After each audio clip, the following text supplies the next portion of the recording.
RRR వరకు HMDA పరిధి పెరిగింది. అందుకు సంబంధించి రాష్ట్ర సర్కారు ఉత్తర్వులు జారీ చేసింది.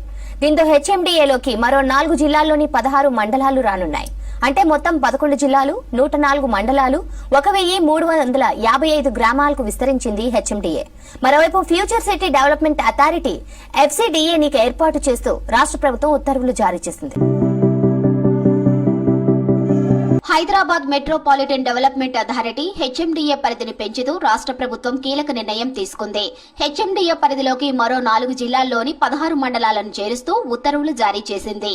మహబూబ్ నగర్, వికారాబాద్, నాగర్ కర్నూల్, నల్గొండ జిల్లాలోని 16 మండలాలను హెచ్ఎండిఏ పరిధిలోకి తీసుకొచ్చింది. తాజా నిర్ణయంతో కొత్తగా 3000 చదరపు కిలోమీటర్ల భూభాగం హెచ్ఎండిఏ పరిధిలోకి చేరనుంది. కొత్తగా చేర్చిన 16 మండలాలతో కలిపి హెచ్ఎండిఏ పరిధి మొత్తం 11 జిల్లాలు, 104 మండలాలు, 1355 గ్రామాలకు పెరిగింది. ఇప్పటి వరకు 7 జిల్లాల వరకు ఉన్న ఈ పరిధిలో తాజాగా 4 జిల్లాలు చేర్చడంతో మొత్తం 11 జిల్లాలకు చేరింది.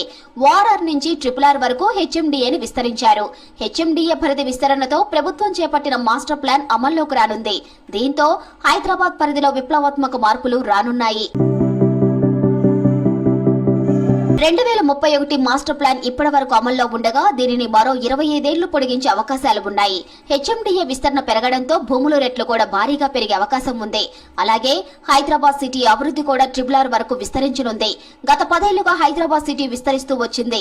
దీంతో శివార్లలోని భూముల ధరలకు రెక్కలొచ్చాయి. ప్రభుత్వ తాజా నిర్ణయంతో నగర శివార్లలోని భూముల ధరలు అమాంతం పెరగనున్నాయి. ఫ్యూచర్ సిటీ డెవలప్మెంట్ అథారిటీ FCDAని ఏర్పాటు చేస్తూ రాష్ట్ర ప్రభుత్వం ఉత్తర్వులు జారీ చేసింది. ఈ అథారిటీకి చైర్మన్ గా CM Revanth Reddy, vice chairman గా మున్సిపల్ పరిశ్రమల శాఖ మంత్రి ఉండనున్నారు. ఈ మేరకు మున్సిపల్ శాఖ జీవో నెంబర్ 69తో ఉత్తర్వులు జారీ చేసింది. సీఎం, మున్సిపల్ మంత్రితో పాటు మరో 11 మంది సభ్యులు ఈ అథారిటీలో సభ్యులుగా ఉంటారు.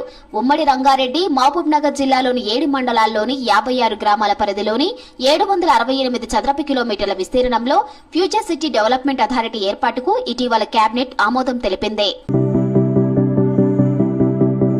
ఫ్యూచర్ సిటీలో యంగ్ ఇండియా స్కిల్ యూనివర్సిటీతో పాటు పెద్ద ఎత్తున పరిశ్రమలను ఏర్పాటు చేయనుంది ప్రభుత్వం. త్వరలోనే FCDAకు ఒక IAS ఆఫీసర్ను CEO లేదంటే కమిషనర్ గా ప్రభుత్వం నియమించున్నట్టు తెలుస్తోంది. అందుకోసం గతంలో రంగారెడ్డి జిల్లా కలెక్టర్ గా పనిచేసిన పలువురు అధికారుల పేర్లను ప్రభుత్వం పరిశీలిస్తోంది. ఫ్యూచర్ సిటీలో భాగంగా నిర్మించనున్న యూనివర్సిటీలు AICT, ఎలక్ట్రానిక్స్ సహా వివిధ ఇండస్ట్రీలు, entertainment zone, furniture park, health city, life sciences hub, sports hub, నివాస, వాణిజ్య ప్రాంతాలకు FCDA భూ కేటాయింపు చేయనుంది. ఇందుకోసం ప్రభుత్వం ఇప్పటికే 14,000 ఎకరాల భూమి కేటాయించింది.